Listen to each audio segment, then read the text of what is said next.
Good. Good morning, everybody. My name is David Grant. I'm with the Christian Science Monitor, and thank you for braving the snow this morning to join us at this Future of Cybersecurity Innovation event. We're happy to be joined online by all of you watching on ChristianscienceMonitor.com and other places, where you can join the conversation at the hashtag PlanX. I just want to tell you a little bit about Passcode, which is our new site focused on digital security and digital privacy. We launched this site last week because the Monitor believes this is a fundamental question, one of the biggest problems we'll be dealing with for the rest of our lifetimes, trying to find that balance. This is our third in a series of launch events. Last week we had a discussion at the Atlantic Council with Michael Daniel, followed up by a talk with Phyllis Schneck, the head cybersecurity official at DHS. And now today we're very happy to have our friends at DARPA with us to talk about PlanX and the future of cybersecurity innovation. We launched this site. In addition, we think this is a fertile ground for the Monitor because so much of the writing and so much of the discussion about cybersecurity is riddled with fear, uncertainty, and doubt. And it needs the treatment the Monitor has been giving for the last 100 years, which is global and compassionate, clear and contextual. And so we hope to do a little bit of that today, as the Monitor and all things it does is motivated by a bias toward progress. We believe in being constructive, and we believe that moving the story forward helps move the world forward. And we think you're going to get a lot of that today. So let me just run through the program for you real quickly. We're going to hear from Mike Bannock from Vector Networks. We're going to go into a great demo from Frank Pound and the folks at DARPA with PlanX. And then we will wrap this up with Anoop Ghosh from Invincia, and then our final keynote panel with a lot of interesting folks to close us out. So let me turn it over to Mike Bannock from Vector Networks, and thank you all again for coming.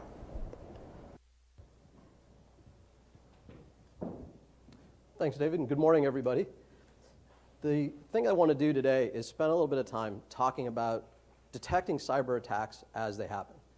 Now, just saying that, doesn't it seem logical? Like, shouldn't we be doing that?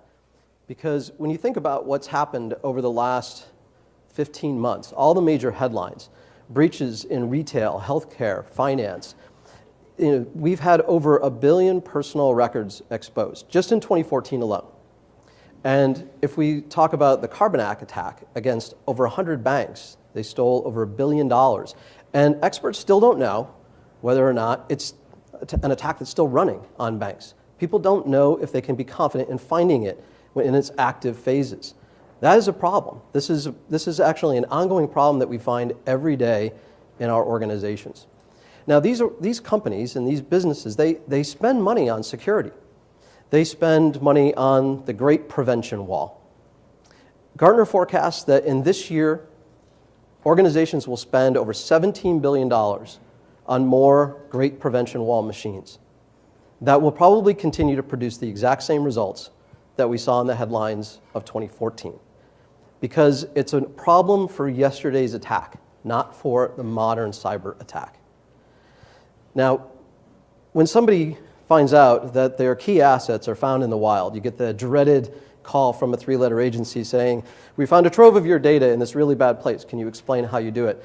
Well, organizations call in the human forensics and cleanup team. They call in a group of very expensive, very talented experts to reconstruct the crime. They try to figure out how, when, where they broke in. They try to clean it up and leave you healthier as an organization than when they found you. But it still doesn't do anything about the irreparable damage that's happened. Now, between the Great Wall of Prevention machines and this human cleanup team, which is pretty hard to find and pretty expensive, there is a big gap, a blind spot through which you can drive, pick your favorite big object. Because these attacks didn't happen at 2:21 a.m. last night when no one was paying attention. They happened between October and December, as in the case of Target. This is like Ocean's 11. It's the long con. And thanks for the Passcode for putting out an article yesterday about what things we could learn from Ocean's 11 on this topic. It's the attacker operating in plain sight, doing things that are just covert enough that you don't notice them. But if you pay close enough attention to their behavior and you string these things together, you actually can piece together the long con. You can figure out what he's doing. You can figure out where he's going. And you can prevent that loss, or at least mitigate it. And that's what I want to talk about. This is where we can apply technology like the security research that we have in depth already with something new, data science, to create machine learning algorithms that allow us to put intelligence deep inside a network intelligence like what you'd find in the skill set of those best people that work in the human cleanup and forensic team. But they're running in software, so they can run 24/7. And all of that ability that comes from the software empowers everybody that works in a security operations team, so they can find the attacks that are happening in real time. This is pretty cool stuff. This is going to end up getting a label. We always have to put labels on things. It'll probably have an acronym too. Today, the thing people are calling this, as it's developing, evolving, is an automated breach detection. And it uses this technology deep inside a network to empower these teams. And rather than talking more about what it is, what I'd like to do is show you an example of it. So what I'm going to show you is the interface for a Vectra X series platform that's running inside of a small business. It's not a big business like some of the headlines we've seen. The cool thing is that this works for any size organization, regardless of how many people they can hire or how much money they have to spend. And what it's showing us is, where do you need to be worried? There are hundreds of endpoints in this organization, and they're probably experiencing thousands of discrete security alerts, little things, little blips saying there was a file downloaded that may have a malicious exploit in it, or something similar. Somebody went to a bad website. These thousands of discrete things overwhelm security teams all the time. We've seen this in the press a lot over the last year and a half. But what we've done here is we correlate all that information over time, and we correlate it back to the hosts that are under attack, regardless of what they are. Could be an iPhone, could be a tablet, could be a supercomputer, for all we know. But it's where the action is. And so simply, what I'm going to do is show you that in 2 clicks, you can get to all the information you want to know about an attack in progress. 2 clicks. Now, the first step is not even a click, it's a hover. So hover over the dot that's all the way to the right on this threat certainty index, where we're scoring hosts that are under attack based on threat on the y-axis and certainty on the x-axis. And you get a host with a 9999 and those green circles there. We get a little bit of information. The host name, it's named Bob. We get its last known IP address, because that could change every day that it comes into the office.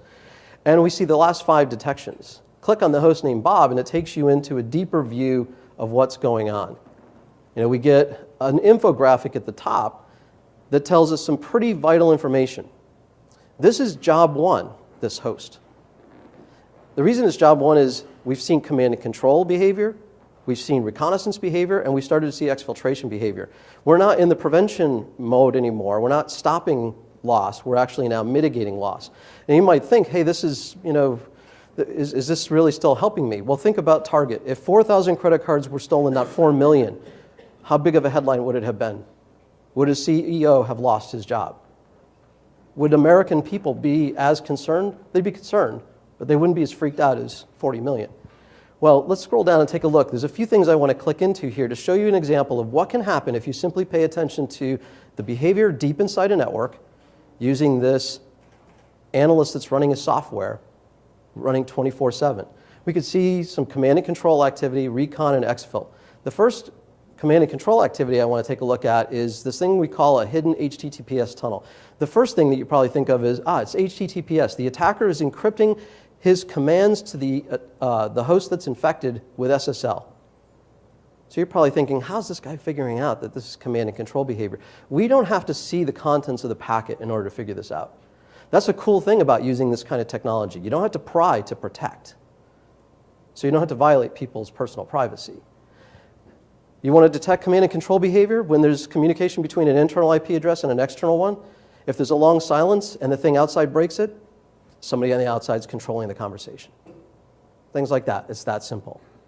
Now, as we look back to the sequence here and we take a look at what progressed next, this host that's been infected, well, it started looking around to build a lay of the land. Now, think about it. An attacker rarely lands his malware on a host that's got the key assets he wants to steal. It's sort of like bringing a blind person into a room and leaving him alone and saying, find the exit, right? You take out your cane and you probe around and you find the walls and you try a few hallways and you ultimately get to the door you want. It's what the attacker's doing. He knows the IP address and subnet mask of the host he's infected. He's probing around, what else is on this subnet? What other subnets are in use? And he's hitting some IP addresses never installed. 2 things should really set off alarm bells, right? First, computers don't talk to IP addresses, they talk to host names. DNS resolves that. And second, why would you ever talk to an IP address I've never assigned if you're supposed to talk to host names? So again, paying attention to what's happening inside a network with analyst capability running in software 24/7 allows you to see this in real time. So going back to the list, the other thing I want to look at is there was some other command and control behavior of a different kind. As this attacker probably got into an organization, didn't know what he found. Maybe it was really juicy. Maybe he thought, oh, I need to go really covert. He shifted his command and control behavior to the onion router. The onion router is actually used for a lot of good purposes. People who are in war zones or in unfriendly territory will use this to protect their identity and remain anonymous through the internet, to report incidents out to the general public and the rest of the world. It's also used for bad. Attackers will use it for the same benefit. They'll just try to stay anonymous and to hide their identity and their path through the internet. And that's what this guy's doing. Actually, when I clicked in and researched this more, the attacker, the first site he was bouncing his communication through was an internet commerce site in Germany. So this is the things that they do to hide their identity. Now, the last thing I want to point out is what you can see if you pay attention, running an analyst in the form of software, in terms of exfiltration. This is something we call data smuggler. If you want to know my analogy on this is it's like when the FBI tries to figure out if you're laundering money. You somehow had $11 billion in 5 accounts in the United States, and it's all gone. But you now have $11 billion in the Cayman Islands. There's an infected host that's gotten data of some amount from many hosts inside the network, and it's sent an equal amount to some host on the outside, right? So the host has been infected. It's being used as a waypoint, sort of like in the case of Target. It's collecting data from point-of-sale terminals, and it's sending it to a server on the outside. But this was all detected in real time. It's by paying attention in real time with software that has the same skills that an analyst would have trying to reconstruct the crime in cleanup mode. So a couple things I want to show you before I close out here is on this threat certainty index, there are other hosts that you may want to look at. There's examples of a botnet attack that turned virulent. Some attacker loaded Bitcoin mining software and went undetected for a while. And he said, ooh, what else can I get away with? And he started performing reconnaissance. And then there's some hosts that may not score very high on certainty, but high in threat, and they can often indicate an upcoming incident. So paying attention to what's on this is a great way to look into the full range of what the attacker's been doing, get a sense of where he's been and where he's going. So it's not only detecting in real time, but helps you get a sense of how to predict what will happen next. So this use of technology is something that we call security. So thank you very much.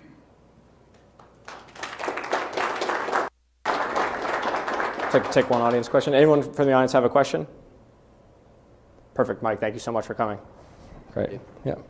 Now we're going to bring up Sarah Sorcher, our deputy passcode editor, and Frank Pound to have a quick conversation before Frank does his demo.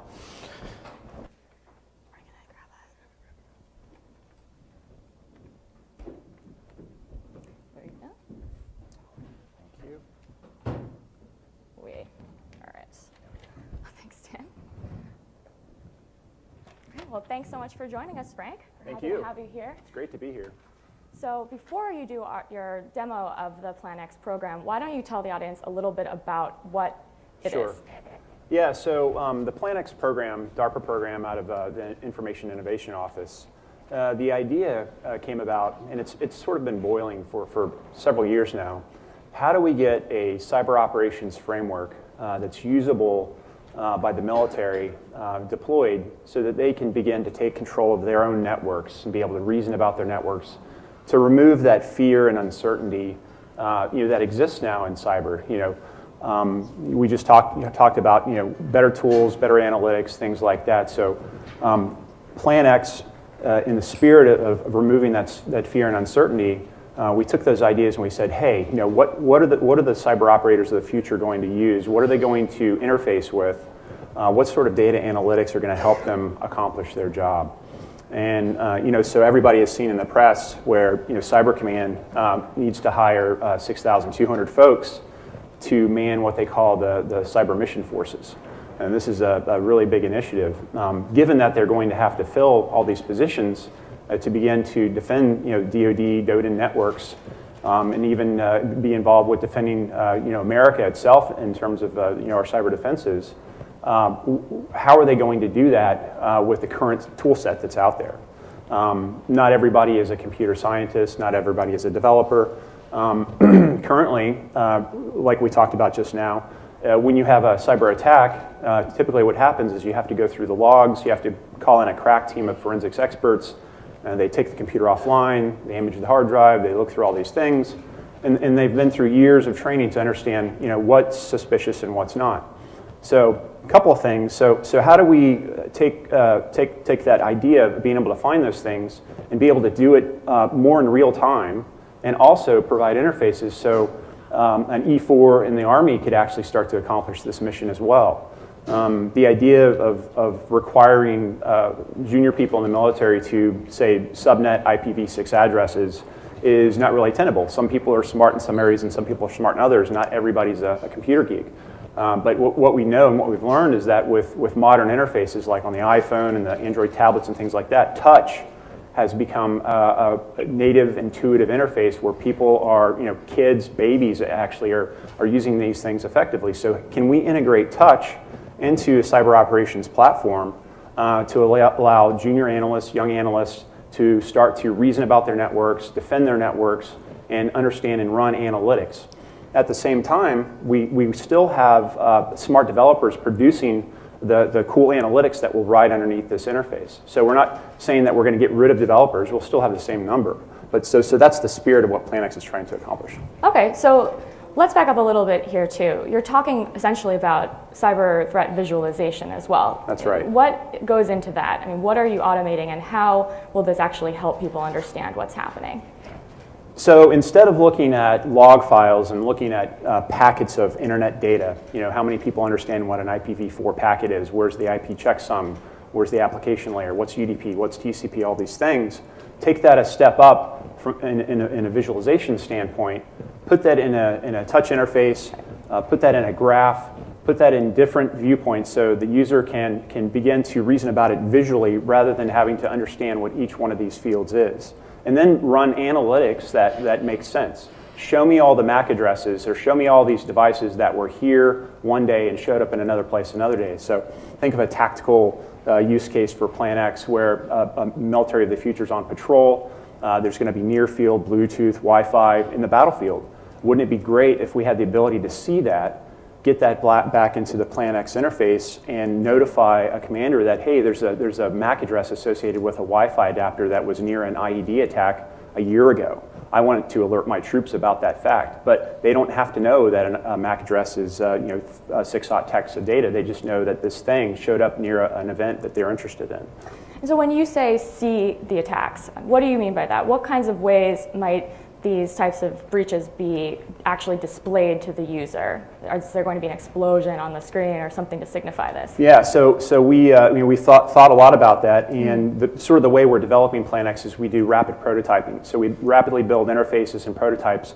We conduct user studies with people from Cyber Command, with people that have done cyber operations in the past, and we asked them, what are the hardest things about your workflow? Where do you spend the most time in running your cyber missions? What's hard about defending your networks? What interfaces and what tools do you wish you had to make things move faster?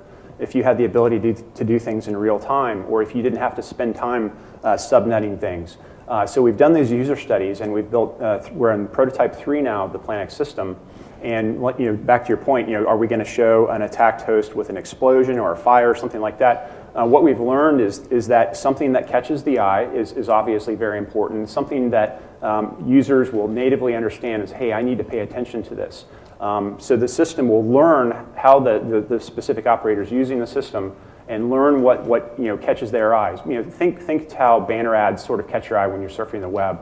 I like that product. So the same sort of ideas we're trying to build into the PlanX system to make it easier for operators to understand that there's a bad thing happening. You need to pay attention to this. So this goes back to your point about people not needing to be computer science majors or understand exactly what's going on in the code. It would just surface this automatically. That's right. That's what we're trying to do, exactly. So let's back up a little bit to One of the most interesting parts about the Plan X program to me is the collaborative nature of it. Can you talk a little bit about the App Store and how this could streamline some of the sharing between different military organizations? Sure. So in Plan X, in addition to visualization, we also have this idea of building a very collaborative system such that there's not just one system, but every DoD enclave, every tactical operations center will have a Plan X interface. Operators across the globe will be able to collaborate when they see attacks. They'll be able to detect attacks that are separated temporally and spatially over time. The idea is that data storage is cheap nowadays. Let's store everything so that we can do those long-term correlations and find the needle in the haystack in real time. Operators will be able to understand and work together. Regarding the App Store, it may be that there's a specific attack that occurred on my network. I wrote an analytic. Maybe one of the developers wrote an analytic that would go into the App Store and share it out with the 6,200 operators that are out there. They can immediately start using it. I could reference a recent paper that came out about an attack on a network where they had installed some covert utilities in the hard drive firmware. So the idea would be that one developer, a couple developers could quickly write an analytic for that. In a couple weeks, get that out to the broader Plan X community. They could deploy that analytic on their networks and start to find, oh my gosh, look at all these implants that are hiding in the hard drive firmware. I don't think there's any product out there today, any commercial product that has that sort of community support or the ability to quickly respond to emergent threat like that. So Plan X is definitely trying to support the App Store model where users are able to contribute apps such as what I was talking about and share that out quickly with the rest of the community that's using the system. So kind of like an Apple App Store for cyber operations, essentially. Exactly. That's where we came up with the idea. It wasn't our idea. And we thought, hey, it's a great way to share applications. Users, as they use them, they can rate them, they can give them stars, they can say, I use this particular analytic to clean this particular type of malware out of my network. Their little icon will show up there, to show who it was, and then they can communicate with that person over chat and say, hey, hey Joe, how did you use this app? Did you think it was really good for this particular application? So that's exactly what we're trying to do. And DARPA has a long history of technology going into the private sector and becoming staples of everyday life, from GPS technology to software behind Apple Siri and so much more. Could you see something like Plan X actually going into people's homes one day? Sure. Specifically, we're developing it for the military. It's the DoD needs this. They currently don't have a framework where they can operate, can perform cyber operations. But there are technologies in Plan X. The ability to visualize a network. With the Internet of Things today, in a typical household, how many times a year do you visit Best Buy? So you're buying all these things that are connected to the Internet. They're all small. You have no idea what they're doing. They're connecting out. They're downloading data. They're doing things.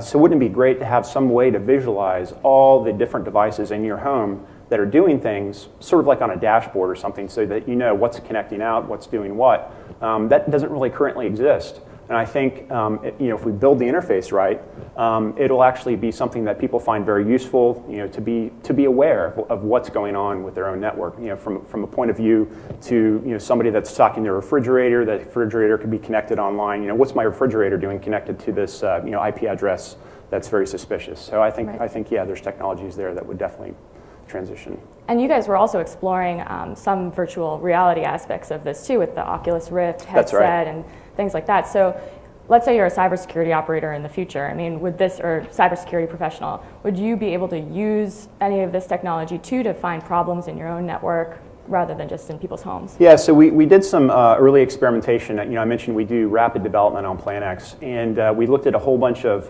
user interface devices, experimented with different haptics, which are things that you use to control computers with your hands, unlike a keyboard and mouse. And we also looked at the Oculus Rift, the fully immersive 3D environment that it provides. It's amazing, if you've had a chance to try these things out. So we did experiment with that, and it's a great way to explore a network, especially a very dense network where you have lots of connections and things like that. Another side note on that is the way we're representing data in Plan X is atypical of what you would typically see in like a threat dashboard where you see computers connected to computers and there's lines drawn between them. The way we're presenting that data in Plan X, it's not just IP addresses connected to IP addresses. It's also IP addresses and metadata associated with them. Was there a thumb drive plugged into this IP address? For the government, that's very important. For the military, if there was a thumb drive plugged into a computer, where else was that thumb drive installed? So being able to visualize that rich set of data and build relationships among it, rather than just IP addresses, but also interesting things associated with those things. So analysts, when they build those analytics that go into the App Store, they can reason about that whole ecosystem of things that are cyber, not just IP addresses. Almost like an actual space for the cybersecurity operations. That's right.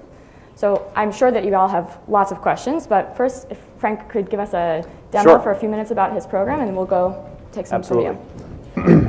So I think on these two monitors here, you can actually watch the demonstration of the PlanX system.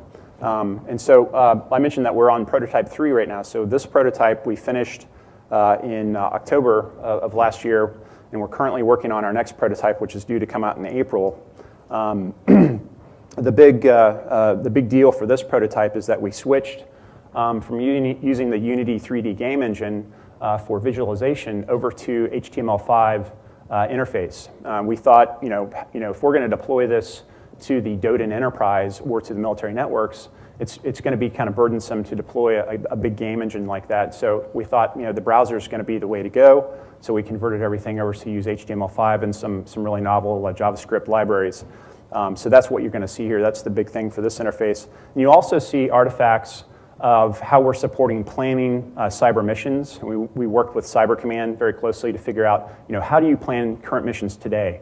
So we have an artifact of that represented here. It's very primitive. What we're trying to show you is that is where we're moving, and we're trying to automate that whole planning process, planning and simulation, so they can simulate things and run these analytics on their own networks. So I'm going to go ahead and quickly log in.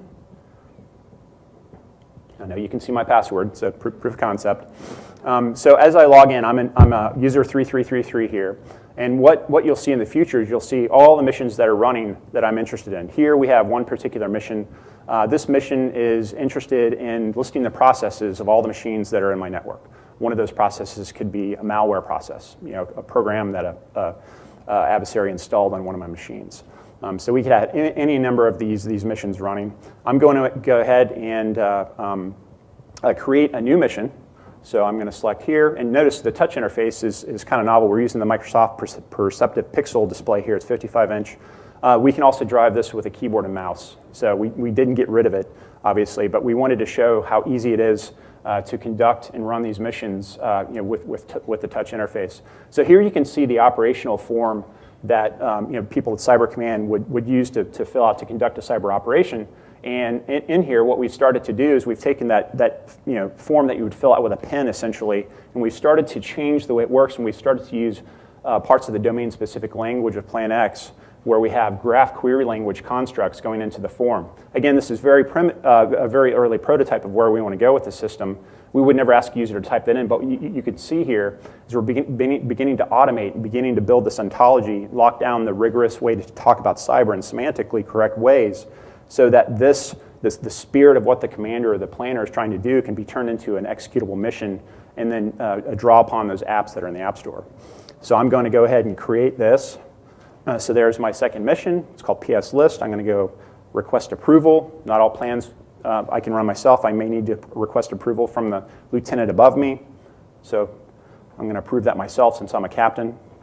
Accept. So now we move into the cyber battle space. And so I know a lot of you have probably seen these graph displays before, where you can see computers connected to computers. What I was referring to before, these aren't just computers. What you can do here, and what you'll see here, is each one of these nodes on the graph is a computer, but connected to the computer, and when I run this mission, you'll see the list of processes that are associated with that machine. So thumb drives, processes, other artifacts, pieces of malware, threads that are in malware. So you can get really technical, but you're getting really technical from a visual standpoint. And so it's very easy to understand with the correct iconography. And the other thing I should mention too is the iconography and the way to display cyber-related information for the DoD is sort of a new subject. And so what we're doing is we're breaking new ground on how to represent different artifacts in terms of cyber for the military. So it's kind of a cool thing to create your own icon set that's going to be used by the DoD. So what I'm going to do is I'm going to select a node on this graph. I'm going to select this machine right here. And what you can see, there's several options that I can pick from. I want to deploy a mission, the mission I just created, to this machine. So the effect I'm going to choose is I want to kill a process. So I'm going to drag that down to my timeline. So everything's based on a timeline.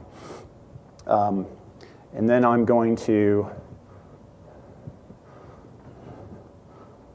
execute that command. So I'm going to drag that down here. I'm going to get this approved. Request approval. And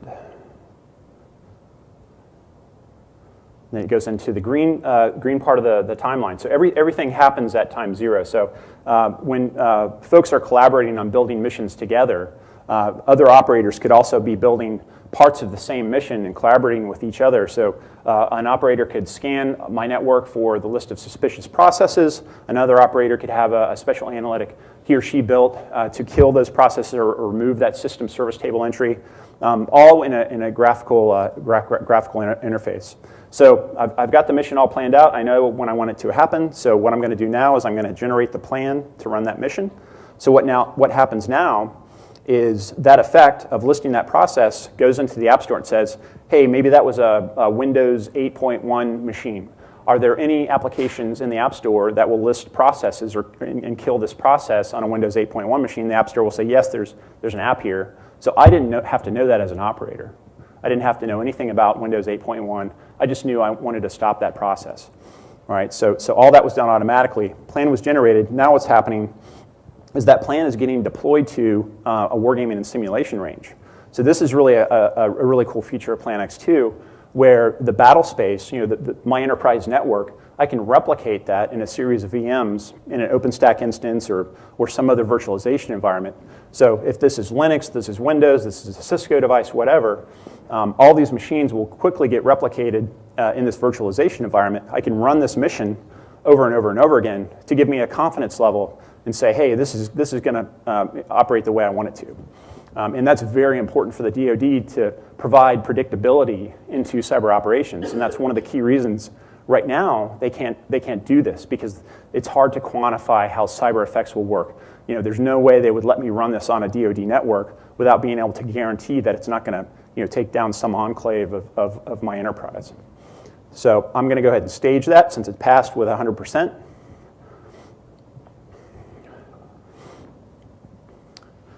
And I think we're good to go. So now the mission should be running. And now what you'll see as we're exploring the battle space is, if all this works correctly, is you'll see the analytic run on a select series of nodes, and the list of processes will come back. I don't think for this mission we'll actually find the malware because there's no malware deployed on our test range. The other thing I should also talk about is this is not a flash demo. So underneath this, the PlanX system, all the system services, our database, our App Store model, and the execution framework are hosted in Docker containers. And so we're actually running all the software you've seen here on a Microsoft Surface that's in the back of the machine. Okay? Something to remember about that, since they're running in Docker containers, we can also scale this out to run in a large cluster if you'd like to. So I think that's it for the PlanX demo. So any further questions, Q&A? Left-handed. Yeah. Any questions from the audience? Yes, we have a microphone coming right this way. Good morning, Frank. Thanks for your time. I'm from the private sector, so forgive me if this question is self-evident. As I'm sure you and everybody in this room is aware, since you had initiated this program a couple years ago and where you are now, there's a lot of emergent technology that's applicable. Just to use your device example, there's some very significant emergent technology out there from companies and startups that have absolutely no connection with the government or DARPA. Is there a way for you to explore these, and is there a way for these people to contact you about becoming involved in this plan if it's applicable to what you're doing? Oh, absolutely. In fact, I probably talk with somebody that hasn't really been involved with DARPA or the whole DoD. Every couple of weeks, I'm talking to somebody new that from the commercial sector that's not really ever done any work for the government before. We've brought in a few people with some really great ideas.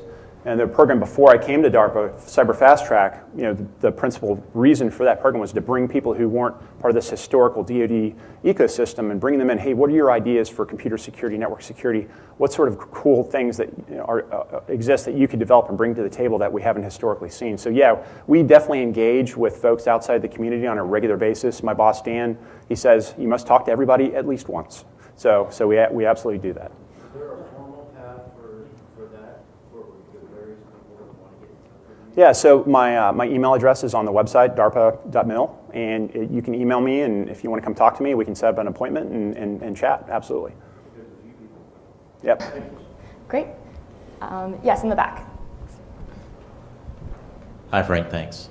John Stevenson with Recorded Future, also in the commercial sector, but is there any sort of data that you're going to be open sourcing out of this? Obviously, this is built for the military right now, but if there are certain exploits or other vulnerabilities that it's valuable to open source, is there a path to do that, or is there any perspective on that right now? Yeah, as a matter of fact, there is. DARPA, the I2 office specifically, has developed this idea of the open catalog.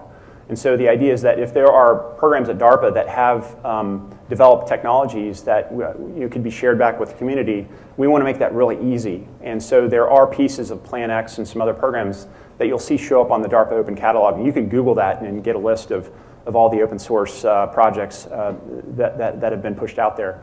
I think there's two specific pieces of Plan X that have made it into the Open Catalog to date. One is some modifications we made to OpenStack. We're running OpenStack on a closed network, and so we had a couple things that we wanted to change about it so it would operate very easily within a closed network environment rather than being hosted on the internet. So we made those changes. I think it was a small configuration file change or something, put that back, and I think they actually accepted the Git pull request into their GitHub.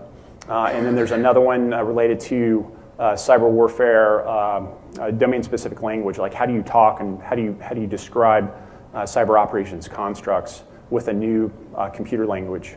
And so that's out there for folks to take a look at as well on GitHub.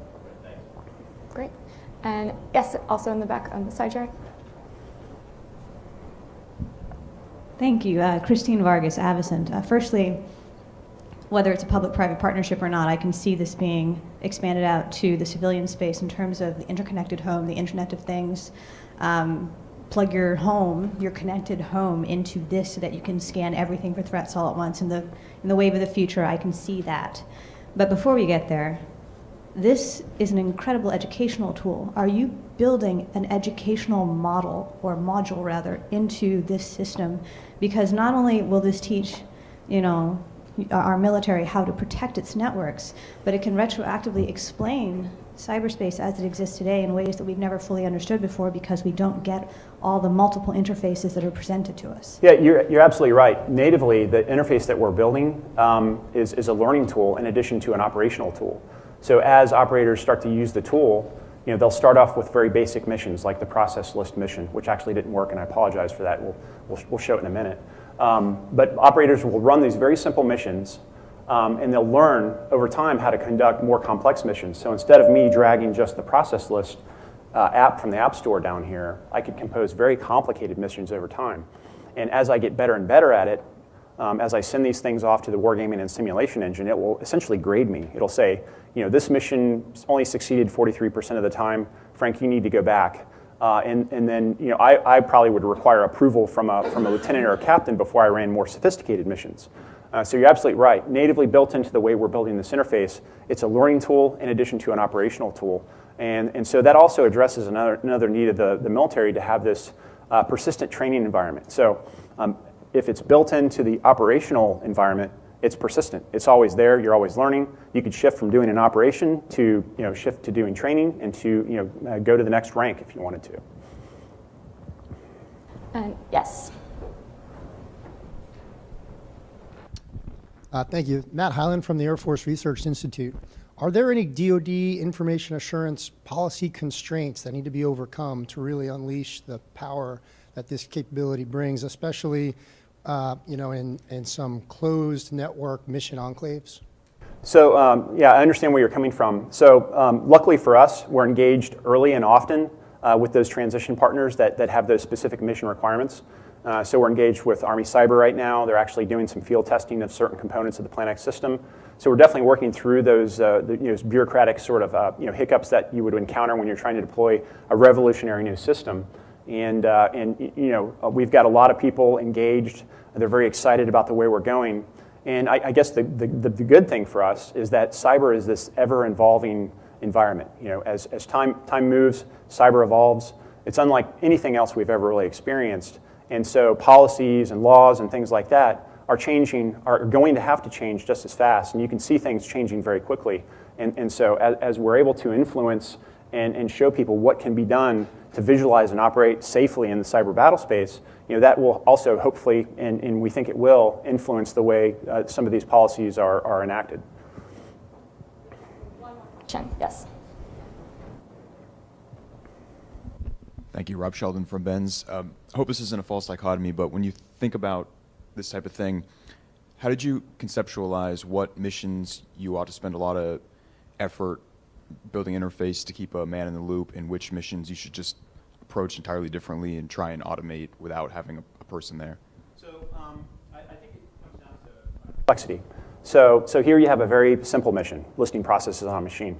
There you could probably take the human out of the loop. They don't really need to be involved that much unless there's some sort of exception that happens, then you would want them to get involved. As you compose more complicated missions, as you compose more applications, as you bring more apps out of the App Store and link them together in a composable mission, things get more complicated. So what you'll have is you'll have built-in checkpoints. As I get to this step in the plan, I want to let the operator be notified about it. Hey, is it okay to move forward with this? Is it okay to move forward? So we're absolutely taking that into consideration. Very less complicated missions, probably not so much operator interaction. And you can see that with any technology really over time. Think of fighter jets. They have this very complicated cockpit. Back in the day, the pilot was involved in just about everything, right? Nowadays, the pilot's mostly involved with shooting and making sure the targets are in the box. But back in the day, they had to worry about everything. So we're the same kind of idea here. Actually, we do have time for one more question if someone has it. Yes, in the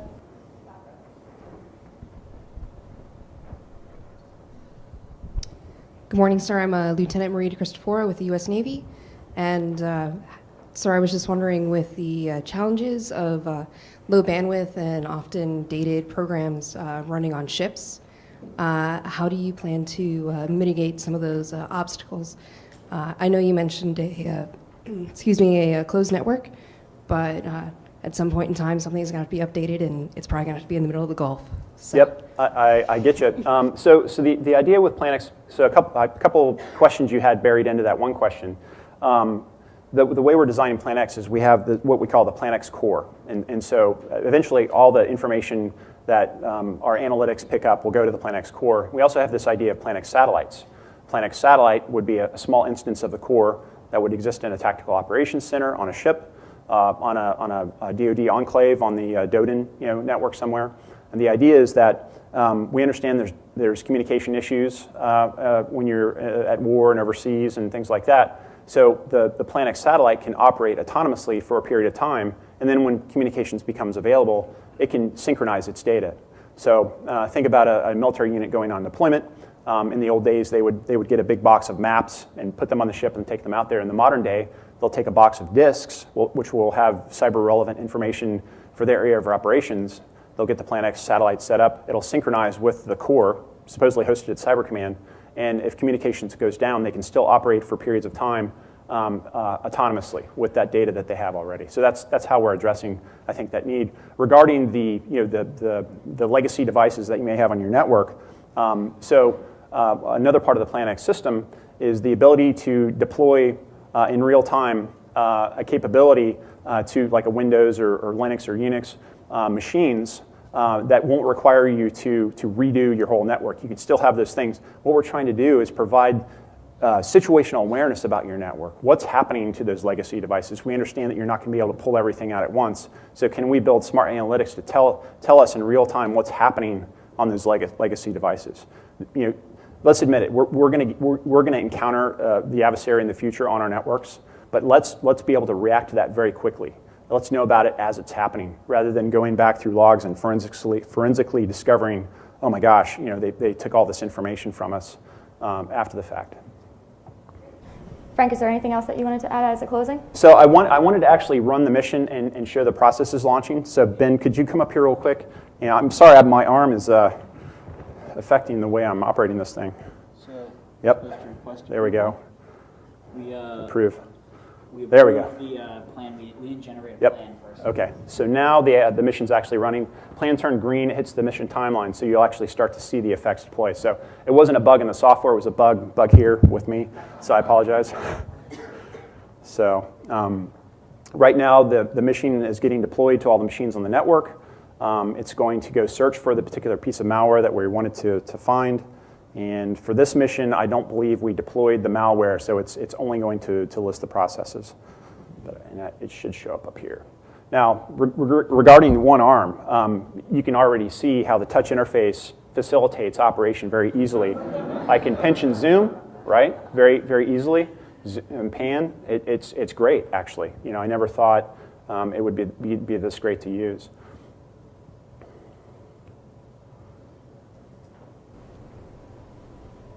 You can see some things starting to happen.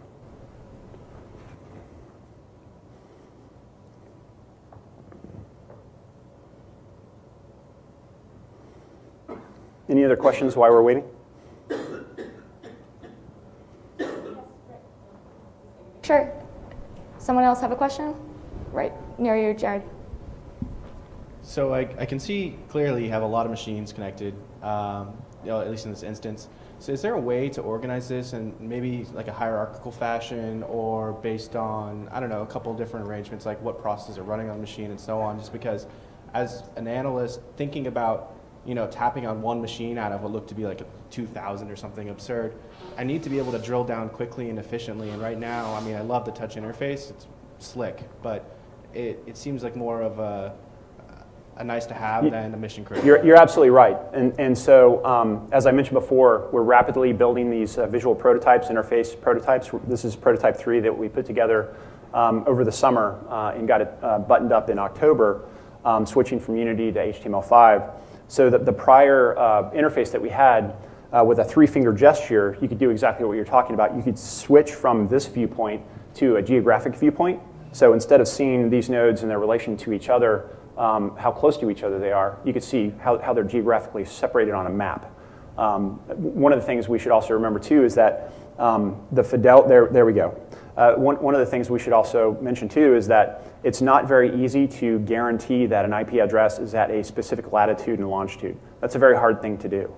There are databases out there that have rough information describing that, so we don't want to tie the operator into a geographic view. So there's other views. So, here I just hit an operator checkpoint like we talked about before. I think a gentleman in the middle had a question regarding that. So here I'm going to go ahead and continue that. And so here, okay, so we got the list of processes from this node. So here you see the power of the way we're storing the data in our graph. Here you have the PC we ran the mission on. And here you have the list of processes. All these are green. There was no malware detected. But the power of this is that now we can reason about processes, things at that level, threads running in an individual process, thumb drives, Word documents, whatever might be on a machine that might be suspicious. You know, we can deploy an analytic across the whole enterprise that quickly. Back to your point, the visualizations, the different viewpoints, absolutely. So we want to focus on that again, where we have the ability to view things geographically, but also view things how they're related here. We also are experimenting with communities of interest. So take, maybe I want to see all the machines that had the same thumb drive plugged into them. So they'll end up in a cluster, right? Unlike this graph. And it'll data thin down to just those machines you're interested in. But we are certainly aware of the amount of data that the operator will be subject to. And so we're trying to reduce that through data thinning technologies. Just like when you're using Google Maps, when you zoom out, you see just big macro level things. But as you zoom in, you can see a lot of detail. Great. Well, that's all the time we have for today. But Frank did let you all know how to find his email, so I'm sure he'll get back home with a few from you. Thanks so much, Thanks, Frank. everybody.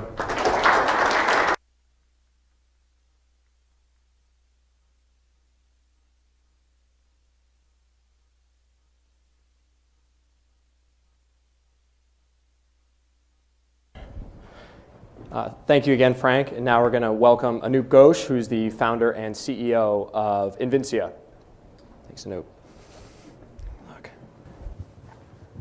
Okay, thank you, David. And I guess while we're getting set up here with the screens, nice job, Frank.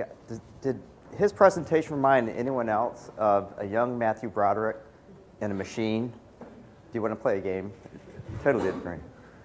All right, so thanks for having us, and really excited to talk about something that's near and dear to my heart, which is what's the future of cybersecurity innovation? So Invincia, our heritage actually comes out of DARPA, and you'll see a lot of parallels building on Frank's talk, even though it was completely unplanned. So one of our key issues, I think, in cybersecurity today is you have a very small pool of talent that's able to actually work in cyber operations. And on the other hand, we're overwhelmed with data. And that's kind of going to the point that Frank was making around, hey, we've got to be able to make this accessible to larger groups of people who aren't necessarily trained with PhDs in computer science. And so what you saw there was really what a typical security operations center looks like, which kind of looks like a data fishbowl. And basically, your operators are drowning in a sea of data where you have thousands of machines, each with thousands of sensors, producing thousands of events all the time. And their job is actually really hard. The cyber operator's job is really hard, which is to find the attack in all this data. We're actually asking humans to be data sifters. And it's never quite as obvious as, hey, there's this malicious program in there. So, where we see cybersecurity going in the future is making the best of the human resources and making the best of machine resources. So where humans are really good at asking the right questions, machines are really good at computing data.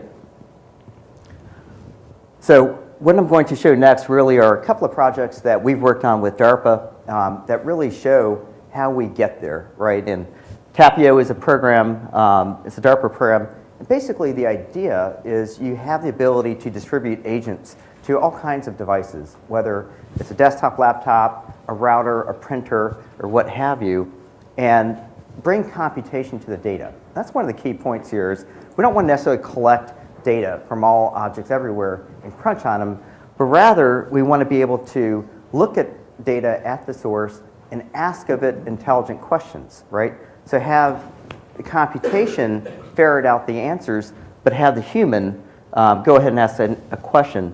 So go ahead and you can pause here. This is an example of a natural language question that a human operator would ask. It's like, hey, can you show me any process anywhere in this enterprise that accesses the password file and then connects to a network, right? That's usually a bad thing, right? And really what we want to know, but that's also an action, an anomalous behavior that we would want to know about. So the way it would work in the Tapio program is you basically ask the question, it gets distributed out to all of your devices. These devices not only necessarily can get the answers directly from their devices by looking at things like process tables and asking and getting responses, but they can also listen and monitor for other devices they see on the same network segment doing the same thing. And then these answers are then returned to the human operator. And again, one of the keys here is talking in the language of the human, right? Asking a non-cybersecurity expert, hey, go ahead and frame the right question, and we'll get you the answers on your network. So that's an example of one program that's really trying to make that human-machine interface good.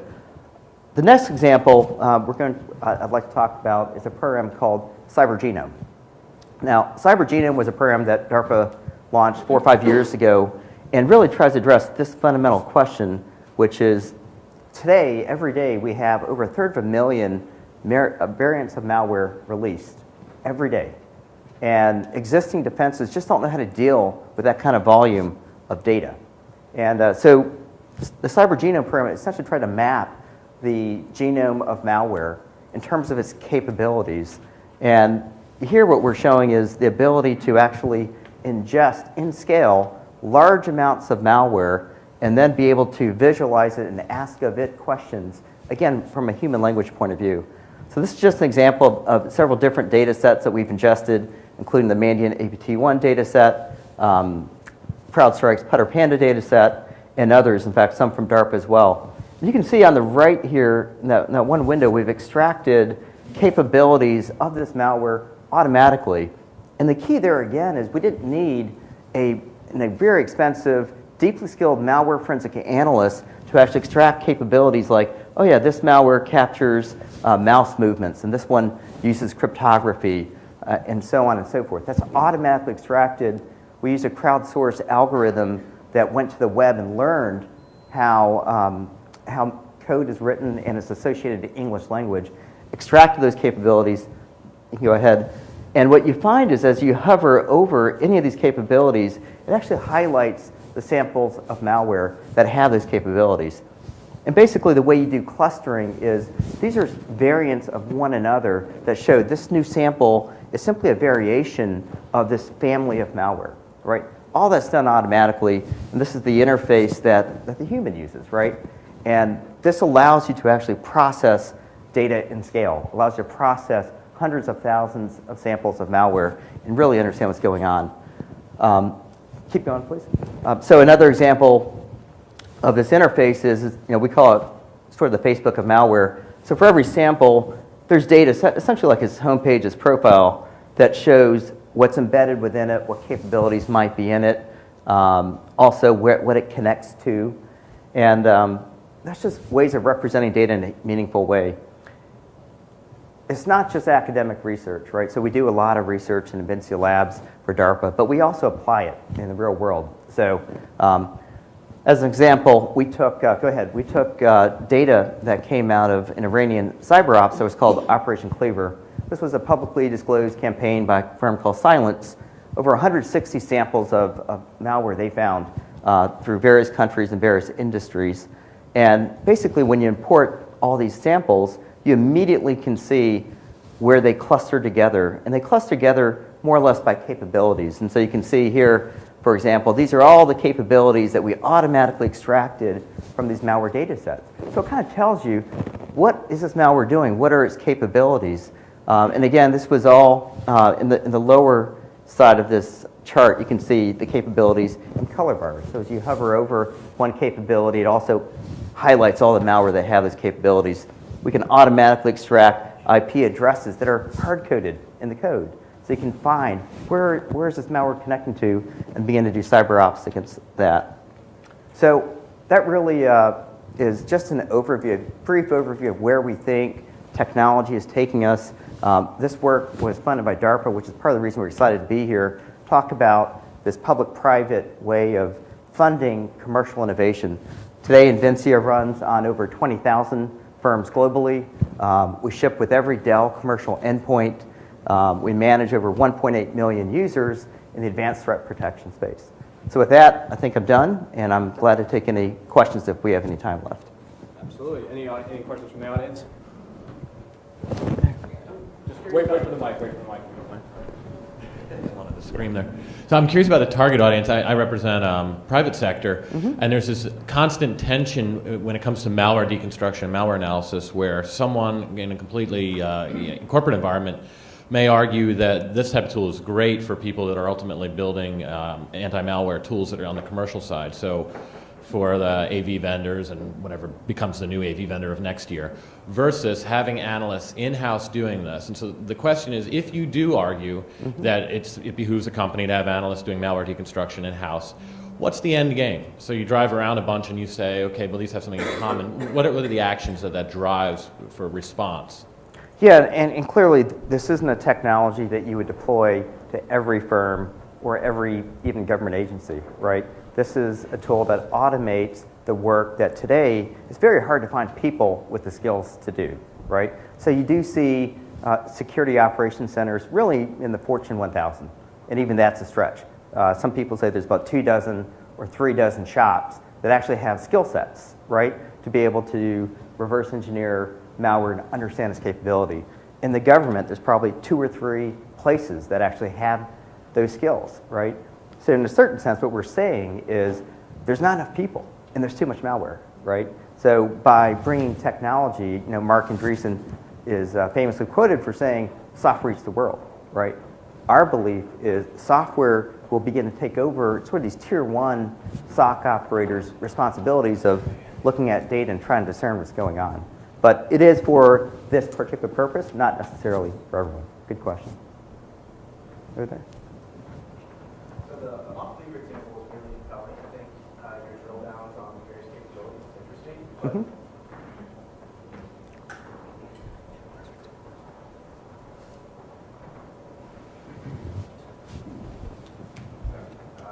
so the off-lever example was really compelling, the way you were able to drill down on various capabilities and then some malware.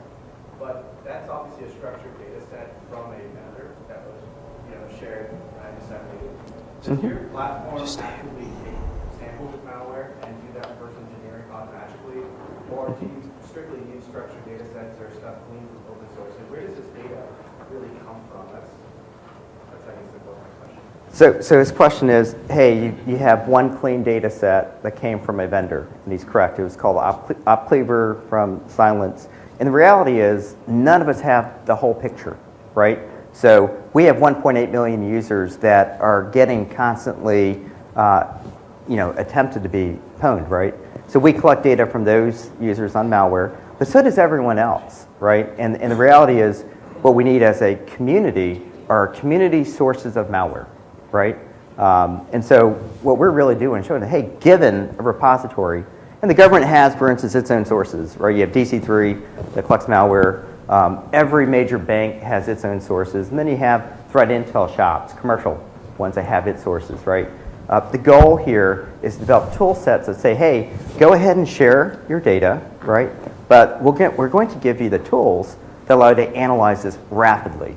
And today, I think that's what's really missing. I could give you I could give you more malware than you could possibly analyze. That's the challenge, right? So if I can give you the tool sets, it actually incentivizes you to go ahead and publish it, because now I know that there are people who can rapidly analyze this and don't have to be malware experts. I wrote a blog on this. I said, look, I'm a CEO of a company, and I can actually analyze this stuff, right, using this tool set. Credit to my software developers that made it that easy.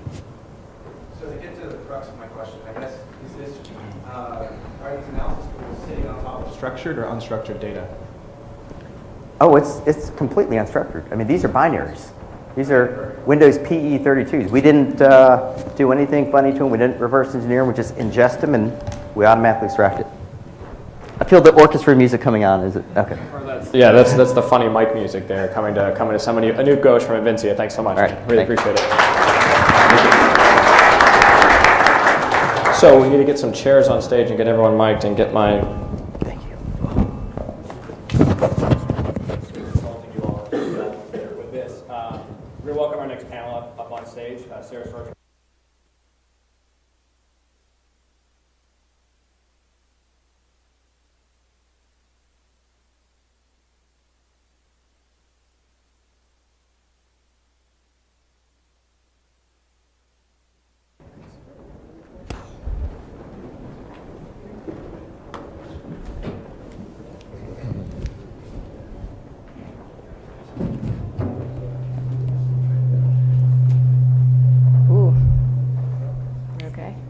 Oh, one extra. Yeah. There we go. Excellent. Yeah.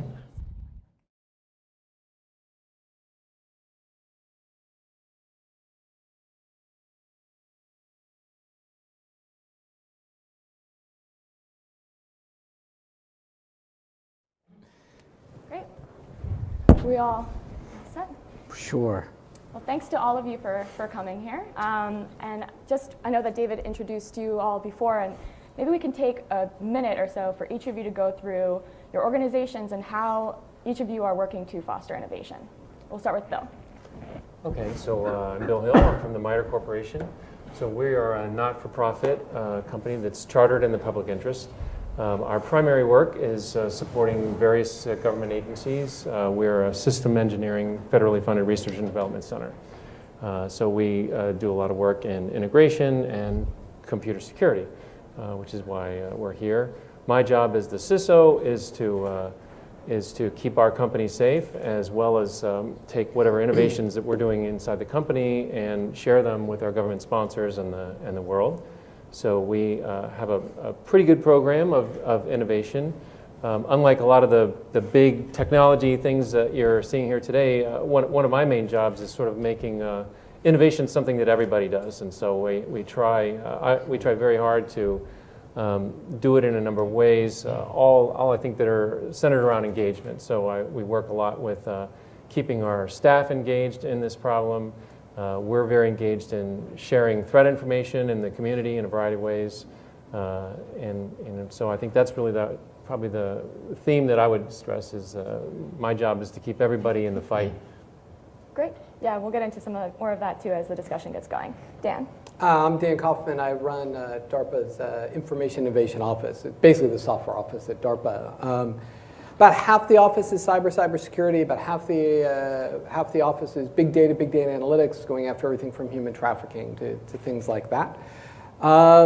But the truth is, if somebody asked, and I thought it was a really good question, so DARPA is not a lab, right? So although, we like to say we invented all this stuff, the truth is it's companies like you out there. In fact, you heard from Anoop, right? So our job is to, I think, we often come up with crazy dreams that we think are often scary for anybody to do. We often get mocked a little bit for the fact that we think it's possible, and then amazing companies come and build it, and then our job is to not let them take a bow, but go, yeah, that was awesome, so here's next year's stuff. So that's what we do. Great. Chuck? I'm Chuck Romine. I'm the director of the Information Technology Laboratory at NIST. NIST is part of the Department of Commerce, and our mission is to support innovation and economic competitiveness for U.S. industry. We take that very seriously. We are what I like to call aggressively non-regulatory. That means we have no regulatory role, and in practical terms, that means when we show up in the private sector and we say, we're from the government, we're here to help you, they believe us, which is good. So my laboratory does a lot more things than just cybersecurity. We do applied mathematics and statistics and software quality and many other advanced networking and so on. Many of those things touch on cybersecurity, but we've been involved in cybersecurity since about 1973. We've been in identity management through a partnership with the FBI and biometrics since 1963. So we have pretty long-standing work in this area. And I think I'll be excited to talk a little bit about some of the things that we do, but perhaps I better wrap up so we can get to the audience.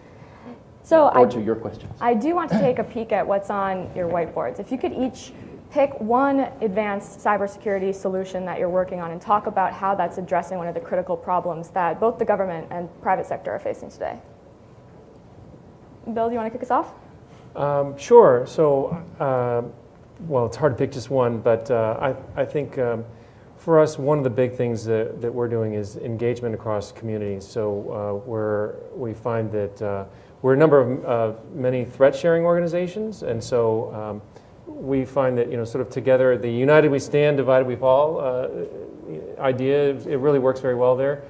So those threat sharing organizations allow us and companies like us to basically leverage what we're learning across sectors. So we're part of the defense industry, so we're members there, as well as regional groups. And we find that really gives us a lot of lift, and that all the members get a lot of benefit from that. So one of the things that's on our drawing board is how to help other people do more of that. So we do that through fostering standards that allow for free information exchange. We do that by actually being members, and then we also do that by helping people stand up new ones. And so we're very proud of that. Sounds good. Dan, can you pick one as well? Yeah, sure. I mean, so the cool thing is actually, I actually published my whiteboard. So you can just go on our website and you can see it. So we talk about everything from fully secure operating systems for Internet of Things to binary diversity. But the one I'd pick right now is Cyber Grand Challenge. You want to do something really fun, but hard? I think it's pretty cool. So here's the idea. People familiar with DEF CON? Do you know the DEF CON Big Hacker Conference? All right. Then inside of that, there's this tournament called CTF, or Capture the Flag, if people are familiar with it. But if you're not, basically, think about thousands or tens of thousands of some of the best hackers in the world competing all year. and then coming down and being selected to the top 10 teams or so. And they all come out to Vegas. I always wonder a little bit about a hacker conference in Vegas, but I'll leave that to your imagination. And it's the closest thing you see to actual cyber warfare. It's amazing, and they actually compete. And it's both offense and defense at the same time, but also the white cell, so you have to keep your services up too, right? Because it'd be easy to be defense, you just shut down. So we have a completely crazy question. Mike Walker, our program manager, who's competed and done very well at it, we wondered, could you build a deep blue? In other words, can you build a computer that is so good that it could go head to head with the best hackers in the world in real time, do all the static analysis, the dynamic analysis, do the whole thing. So we're going to hold the semifinals this June, where you play against the house. And then next year, we're going to co-locate with DEF CON. People are invited to come out. It's one of the biggest challenges. I think it's the biggest prize money we've ever offered in the challenge. It's about $9 million worth of prizes. Right now, we're just going to start computer on computer, just like the chess programs did. But the goal eventually will be, it's my fantasy, is that there are the 9 teams who've all competed. And then DARPA comes in, and we just open up a beer and put our shoes up on the computer and say, yep, we're in. And if we finish not last, I'm going to do a victory lap. So I'm sure I share with my colleagues, I'd like to narrow it down to the top 20, but since we don't have the time, I'm going to spotlight one major program that I think is a catalyst for innovation, which is, it's actually a national program, the National Strategy for Trusted Identities in Cyberspace. It's a White House program. We're privileged to be the National Program Office for this interagency program. We funded tens of millions of dollars worth of pilot programs. These are actual attempts by the private sector to develop an ecosystem or an approach that can be used to identify people in a way that preserves privacy and promotes cybersecurity. We've got, actually we have an open solicitation right now. Let me let everybody know. So we have another round of pilots that we want to fund. That is open for a preliminary proposal until March 17th, and then the full proposal is due in May. So if you're interested, please go see our website at NIST. It's www.nist.gov/ITL, and you'll be able to find those. It's taking hold. In part, this is an interesting approach to try to address a market failure. So the primary description of the program is, as I said, sort of trying to develop an ecosystem for identity management that's managed by the private sector. We certainly don't want the government involved in managing, doing identity management on behalf of citizens. But with that said, I think there's a subtext here, and Jeremy Grant, who is the manager of this program, likes to say that the subtext here is we want to kill the password, right? So everybody in this room knows the password is the worst possible authentication mechanism, and yet it survives decade after decade after decade. And so our program is pledged, this interagency program is pledged to try to find better ways of authenticating so that we can put a stake in the heart of the password once and for all. Yeah. So just to continue on with that too, themes the future of cybersecurity innovation. So what are some things that you could see eventually replacing the password? So it's certainly true that biometrics is a really interesting capability. There's multi-factor authentication. You know, NIST has worked on these cards that every federal worker now carries as an authentication mechanism. So two-factor authentication is certainly more secure. But there are other things as well. We've had a couple of instances where we have people who might authenticate in person, for example, in one of the pilots. You may authenticate in person at your driver's license office or whatever. And then if we can tie that authentication that was actually validated through personal interaction to other activities on the internet, so that you have the opportunity to leverage that very secure in-person authentication and use that for other activities out in cyberspace. I think that's another mechanism for doing it. There are challenges in all of these things. Biometrics. You have to worry about spoofing. You have to worry about revocation. It's pretty hard to revoke a fingerprint, right? Well, it turns out you can, but you have to do it very carefully. You don't want to actually. Never mind. And Dan, your office too is also working on some new biometrics, isn't it? Well, we had a program called Active Authentication, which seems to be getting a fair amount of traction. The idea actually was not to do new biometrics. The question was, gee, there's a ton of biometrics out there. So Why can't I have some type of standard? And you can imagine layering all of these in there. So imagine being able to run many, many tests at an extremely fast rate.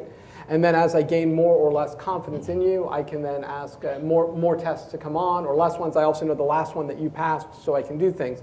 So the idea was to take sort of all the other biometrics that people did, plus new ones that people are developing, and you're happy to plug them in, and then run in the background. The thing that we're struggling with is there's two things, right? Gluing a bunch of 9s together does not give you extra 9s, for those my fellow math geeks out there. So one thing was, how many 9s of precision do you want? We were actually aiming for 9 9s, but we'll see. But it's also a nice round number. The other thing that we were looking at is how to make it non-intrusive onto the user. So I came out of Microsoft, and I remember hearing from all my friends when Windows 7 came out, and people were cursing. It's actually a very secure operating system. It was just annoying, right? It asked you legitimate questions. Are you sure you want to do this? Are you sure you want to do this? And at some point, you don't understand the question, and you just kept clicking yes, until it said, do you want me to go away forever? And you said yes. And then it did that. So one of the things we're working with is for active authentication, but the idea would be not only it would be invisible to the user, you could keep going, but you can imagine even inside of a DoD structure, it might be interesting where as I grow less confident about that you are you, perhaps I restrict the domain that you're in. So no longer top secret information, no longer secret information, maybe it's unclassed, and maybe at some point it goes to human intervention going, I am extremely, I'm uncomfortable. And the reason for us, I'll just take 1 second, but it's just the problem with passwords, I don't think people think about it. To me, it's like giving you the key to my house. So if you're a big nerd and you crawl in my head, this is how it works. The key makes a statement. It says, I am Dan, and the door says, yea, verily, you are Dan. Welcome, and please take all his things. But if I had a dog or a 2-year-old, that would not work, right? Because you would open the door and they'd say, I'm Dan, and the 2-year-old would say, no. And it would say, I have the key. And the 2-year-old would go, so? Right? And so that's the question. The question is, you have to get away from proxies, and what we're interested in things inherent about yourself, which means now I don't need passwords, because just by my actions and the things that I do. So you can get rid of spoofing and things. Like I probably don't send out 1,000 spam emails at 2:30 in the morning, likely a bot. Although some of my PMs will argue that is me, but mostly not. So just to zoom out a little bit too, Dan, your innovation is meant for the Defense Department. And Chairman of the Joint Chiefs of Staff, Martin Dempsey, said recently that U.S. military superiority does not carry over into cyberspace. What do you think about that? And what types of tools would the military need in order to actually get ahead of other countries in this space? Yeah, so rule 1, never contradict your boss. So he's actually a lovely and brilliant man. I think that to us it's really about transition. So everything we do starts with a national security focus. That's just rule 1. That's how we get funded. But many things of ours, the way you're going to get that out into the military space, frankly, is through the commercial market. So DARPA many years ago was involved with ALSR, right? I always say if you want DARPA, here's a perfect example. If you want DARPA to build you a thing, you're going to get one, and it's going to be really expensive, right? So if you want self-driving cars, even though we did all the grand challenges, you would get a car for, I don't know, $250 million. And it'd be a lovely car, and you'd be the only one. So it's awesome when those guys who won the tournament then go to Google and Sebastian Thrun and the whole company, and they do it. So I look at a lot of our technologies. Some things will be maybe early adopter with the military, or we'll do it. But the real goal and the way you get continued involvement is for the commercial to sector up. It drops all the price down. Everybody gets it, and we're all living in the same ecosystem. I spend a lot of my time. Obviously with the military, but a huge amount of my time I go out to Silicon Valley. I'm always trying to talk to companies. That's why we did the open catalog. You can look. We have all the publications there, but not just publications. I give you pointers to GitHub. I mean, grab the code, put them in your product, and we partner with a lot of commercial companies.